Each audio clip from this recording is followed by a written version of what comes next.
warna di dalamnya itu adalah fungsi hutan. Jadi ada 3 fungsi pokok hutan. Yang pertama yaitu hutan konservasi yang warna ungu itu. Nah, siklop, coba lihat siklop, perlu siklop. Sekarang mereka dapat siklop di kampus. Nah, itu siklop. Siklop yang biasanya membawa musibah dari dalam musim hujannya, terutama daerah Sentani, itu akibat dari ya mungkin di atas ada perambahan ya toh. Itu tanggung jawab sosial kita semua juga untuk bisa mensosialisasikan fungsi dan peran hutan. Itu adalah kawasan konservasi yang warna ungu. Kemudian yang warna hijau itu fungsi hutan lindung. Hutan lindung itu. Kemudian yang warna hijau muda itu fungsinya hutan produksi terbatas.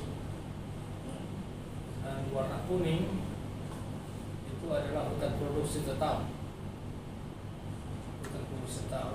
Kemudian yang warna apa namanya itu? Merah muda kan? Pink sedikit agak. Pink ya. Itu hutan produksi konversi yang dapat dikonversi. Kalau yang putih itu tentu sepanjang jaringan jalan itu adalah wilayah yang bukan kawasan hutan.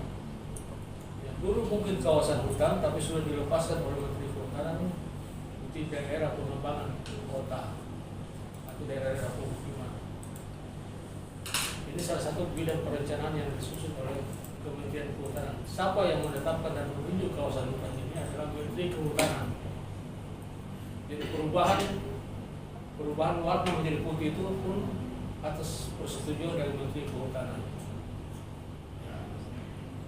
Kalau kita totalitas luas, kawasan hutan kita itu ada 30 juta hektar. Terdiri dari 3 fungsi pokok yang saya sebutkan tadi ya, fungsi konservasi, fungsi lindung, dan fungsi produksi. Bagaimana presentasinya dengan yang bukan kawasan hutan? Yang bukan kawasan itu, hutan itu kita masih kecil, masih di bawah 10%. Jadi 90% merupakan kawasan hutan. Nah, ini sudah terintegrasi dalam peta tata ruang provinsi masing-masing. Kita ini sudah terbagi dalam 4 provinsi ya. Provinsi Papua, Papua Tengah, Papua Pegunungan, dan Papua Selatan.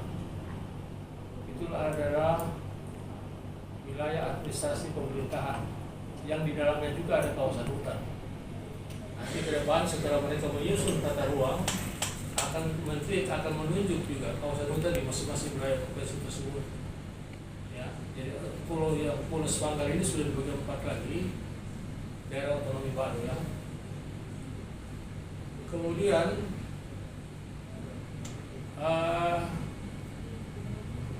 apakah hutan ini dimanfaatkan? Ya jelas dimanfaatkan sesuai dengan fungsinya. Yang fungsi kuning dan hijau muda itu banyak perizinan, ada banyak perizinan perusahaan kayu di situ yang sekarang diatur dalam bentuk perizinan berusaha pemanfaatan hutan.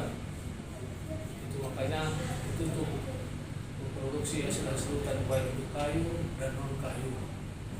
Kalau kawasan konservasi apa manfaatnya bagi kita, yaitu dia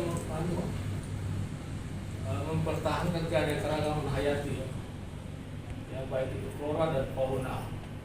Kalau hutan lindung itu fungsinya karena berdasarkan sporing ya untuk melindungi daerah setempat situ.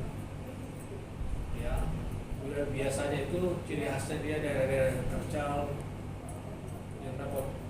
yang akan berfungsi sebagai daerah hidrologi ya, untuk airnya dipakai, kemudian untuk melindungi penyangga kehidupan kita. Barangkali itu yang saya bisa sekilas menyampaikan tentang perencanaan kehutanan kita dalam bentuk tata ruangnya. Mungkin ada adik-adik yang bisa mengomentari atau bisa bertanya kepada kami silakan.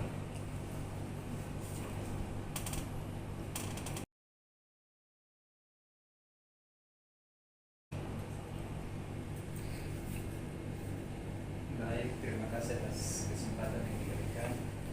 Yang ingin saya tanyakan, apakah tujuan dari program penataan kawasan hutan ini? Jadi tujuan penataannya, jadi memang tugas kami adalah melakukan pengukuhan atau biasa disebut juga penataan kawasan hutan. Jadi setiap batas-batas yang fungsi itu batas-batas warna itu harus wajib dilakukan tata batas di lapangan. Itu namanya penataannya. Penataan batas antara hutan yang bukan kawasan hutan juga dilakukan kegiatan lapangan yaitu tata batas. Dan tata batas ini merupakan salah satu program nasional, strategis nasional dalam rangka percepatan penetapan kawasan hutan. Jadi kalau kawasan hutan sudah ditata seluruhnya, maka akan ditetapkan oleh Menteri Kehutanan. Perkembangan sampai saat ini kita baru 83% penetapan kawasan hutan. Jadi masih ada 83% ya, kurang lebih yang sudah ditetapkan. Artinya itu sudah dikukuhkan, sudah dilakukan tata batas di lapangan. Kemudian yang tinggal 7% itu kita akan selesaikan dalam tahun 2023 ini, sehingga mencapai 100%. Itu adalah salah satu program strategis nasional di bidang perencanaan kehutanan kita di masing-masing provinsi. Karena menurut Undang-Undang Cipta Karya sudah harus 2 tahun setelah disahkan itu undang-undang, maka kita harus menyelesaikan percepatan penetapan kawasan hutan. Dikasih waktu kita 2 sampai 3 tahun ke depan. Bagaimana, itu sudah cukup? Ada yang lagi? Lalu bagaimana memastikan penataan kawasan hutan tidak merugikan masyarakat setempat? Justru kita dalam melakukan penataan batas ini kita melindungi hak-hak masyarakat. Ya, kita melindungi hak masyarakat, membatasi antara batas kawasan hutan dengan bukan kawasan hutan. Apakah masyarakat dilibatkan dalam proses penataan hutan dan bagaimana melibatkan? Tentunya masyarakat pasti dilibatkan, karena di sini kita ketahui bahwa tidak ada sejengkal tanah pun yang dikuasai oleh masyarakat adat. Kita bisa masuk di dalam kawasan hutan atas izin dari masyarakat adat. Jadi teman-teman kalau melakukan kegiatan di lapangan, mereka harus permisi dulu sama tuan tanahnya. Selain tuan tanah, pemerintah setempat, kepala kampung, kepala distrik, dan itu mereka terlibat dalam panitia tata batas kabupaten. Ya, terus bagaimana kantor BPKH Jayapura bekerja sama dengan pemerintah setempat di dalam melaksanakan program ini? Semua program kita harus melibatkan masyarakat dan pemerintah setempat. Antara lain mereka sebagian dari SKPD yang ada di daerah itu terlibat dalam panitia tata batas. Yang masing-masing kabupaten dibentuk panitia tata batas. Kemudian juga masyarakat juga kita melibatkan dalam program-program penataan, antara lain seperti Toraya.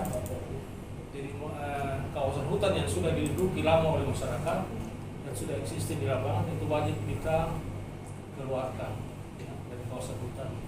Itu adalah salah satu kegiatan dalam rangka penataan kawasan. Kemudian mungkin bisa disebutkan di wilayah mana saja yang telah dilakukan penataan dan bagaimana perkembangannya? Seluruh wilayah sudah kita lakukan. Hanya kita terkendala pada wilayah-wilayah yang sangat topografi berat dan situasi keamanan yang tidak mendukung. Terhadap objek yang saya sebutkan tadi itu, kita akan melakukan penataan batas secara virtual. Artinya dilakukan secara tes analisis dan disetujui secara bersama-sama. Jadi kita tata batas ini yang warna-warna itu.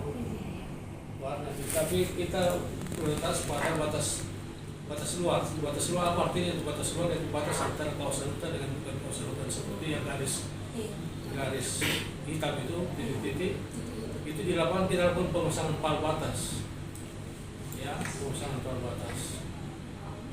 Nah, jadi itu salah satu kegiatan tahun 2000 berapa itu Pak? Untuk pal batasnya Pak, sekarang kita sudah pengembangan 2021 ada, 2020 ada, jadi kita penataan batas sudah bertahun-tahun, makanya kita bisa kegiatan rutin kita. Iya, Sampai dari percepatan penatapan. Dan juga selain itu kita melakukan inventarisasi. Inventarisasi itu kita lakukan secara teoretis dan secara desa analisis. Dan desa analisis itu dilakukan secara untuk penafsiran citra. Jadi kita setiap tahun mengevaluasi perkembangan penutupan lahan. Penutupan artinya kawasan hutan kita ini ada perambahan atau deforestasi, kita pantau setiap tahun. Lalu yang terakhir, bagaimana cara memastikan bahwa penataan kawasan hutan dilakukan dengan efektif dan efisien? Itu kita memang dalam rangka penataan kawasan hutan itu membutuhkan biaya yang cukup besar ya, karena memerlukan wilayahnya itu kan jauh-jauh, jadi kita harus menggunakan alat angkut serta melibatkan para tenaga kerja di lapangan, sehingga otomatis biayanya lebih besar. Dan kalau yang secara efektif itu kita untuk batas alam seperti sungai, laut, ya itu kita tidak perlu melakukan penataan dalam rangka efektivitas itu kan, itu kita tentukan dengan batas alam atas persetujuan bersama juga bahwa batas alam itu bisa dipakai sebagai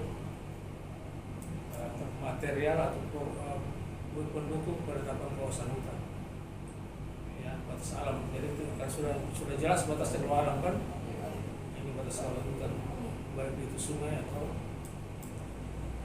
jalan-jalan yang ada di lapangan. Dari teman-teman yang lain masih ada yang Tanya ya semua kamu di sini toh. Kalau bukan tupoksi saya tidak akan menjelaskan nanti. sepertinya sudah cukup. Sudah cukup. Baik, demikianlah wawancara kami dengan Pak Arnold.